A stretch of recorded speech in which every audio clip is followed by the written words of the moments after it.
Welcome back to another Good Clean Read on Good Clean Reading. I'm Sierra, and this week I will be reviewing Silence of Stars by Holly J. Wood. It is a science fiction novel for young adults, and this book, you guys, it was so good! It was so good!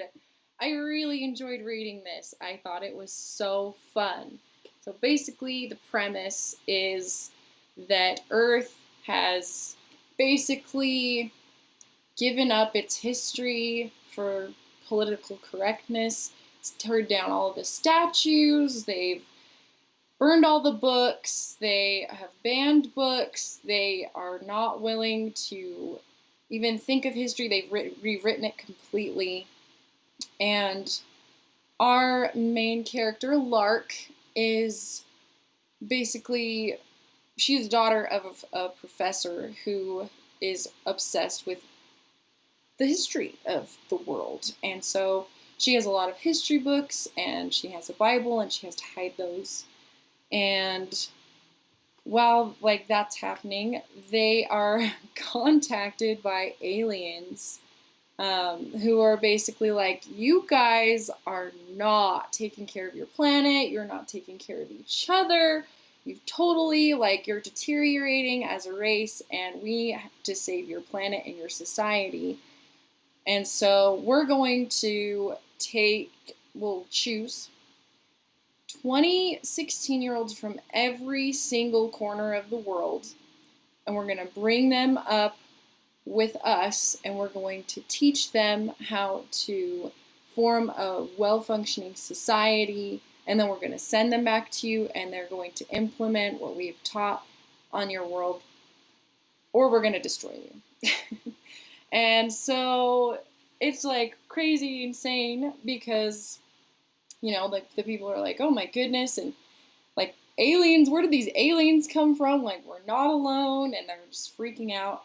And so it's also crazy because the aliens, they look just like us, except for they're a little bit more advanced with their evolution. So it's pretty cool too. So they have basically they can glow, and I don't know, they're just really cool, you guys. They also are able to communicate with the mind of the person they love, so only they can hear each other, which I thought was really cool. But they have to be within their same race, they have to be another Leoran. So Leora is the planet that they're, no, Leor. Leor is the planet that they're from. And so when they meet their match, they can speak into each other's minds, which I thought was a really cool and intimate thing to have between a race. I thought it was really cool. It was so well thought out. The race was well thought out. The planet, you guys, I want to visit Leor. Leor is a cool planet. It's so beautiful. It's think about what heaven would look like. The water is perfect, and it's glows slightly, and the food is amazing. They have Pegasi. They have Pegasi on this planet, you guys.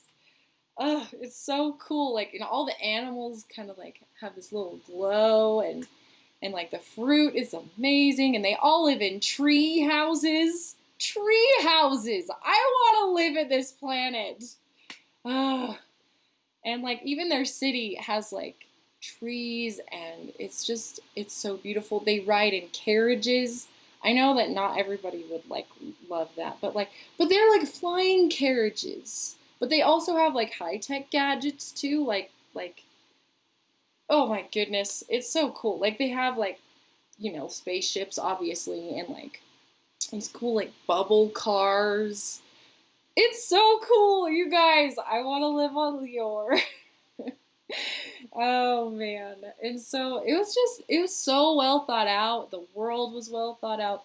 The aliens were well thought out. Oh, even the theme. The theme in this book, we need this theme so bad right now. The theme is not forgetting your history and the importance of history. and I really loved it. I love the way that Holly J. Wood portrayed the theme in this book. I didn't feel like it was at all like pushed down your throat or anything. Um, I just thought she did a really great job of just creating the world, making it so beautiful. I read this book in a day, you guys. A day. I couldn't put it down. I really enjoyed Lark's character. I connected with her right away. I thought that she was super funny and witty, and she was fun to just, it was fun to be in her head. She would make like all these funny quotes from things or references to like Star Wars or things like that that I thought was so fun. And I really related to her because like all of the things that she wanted to do, like I wanted to do too. Like be on a spaceship. I want to be on a spaceship someday. I don't know how that's going to work, but I think it would be cool to visit space at least one time. So it was so good. I liked Gideon. I thought he's the love interest. He was such a gentleman. And like this book is totally clean. Like I was so surprised, but it is clean. And it was really, the romance was cute. I did feel like he was a little too possessive and protective, but he's her guardian, so he kind of has to be that way. But like there were some moments when I was just like, dude, calm down, it's fine. But he was a good guy. He was very sweet and very protective, and I thought that their relationship was really cute.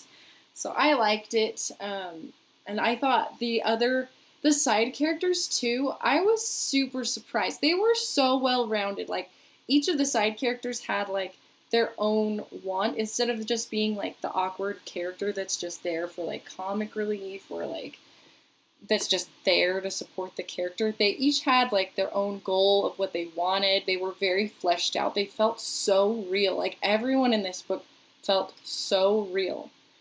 I really loved this book, you guys. I can't stop gushing about it. It's so good. You need to read it. The only thing that I did not like about this book was the epilogue because it left me on a cliffhanger and now I want a sequel. And there's no sequel! There's no sequel! There's a prequel from Gideon's perspective, which, I mean, I'd like to read that. I could always use more of Lior in my world. But the epilogue asks so many questions, and I need answers. I need answers. Holly J. Wood, please get on writing the sequel, because I need answers. Please. Oh, man. Guys, this book was so good. It was so good. I need the sequel. I need it. But, I mean, if you wanted to just not worry about the sequel, I would definitely not read the epilogue. Because it ends perfect. It's so cute and amazing, and I loved it. I loved every single page. And I think you'd like it too. So no pages to look out for on this one. And I mean, you can get it pretty much anywhere. I know for sure on Amazon you can get this book. And check out the prequel too. I haven't checked it out yet, but I'm going to because I'm interested to see more from this world. But I hope you enjoyed this video. Please like and subscribe and let me know what you think in the comments, if this would be an interesting book for you or not. And also let me know what you think would be like the coolest world to visit. Like what would it look like? What would you like to do on the world? I don't know, something cool like that. Let me know. Thanks for tuning in. Have a great week. I'll see you next Saturday.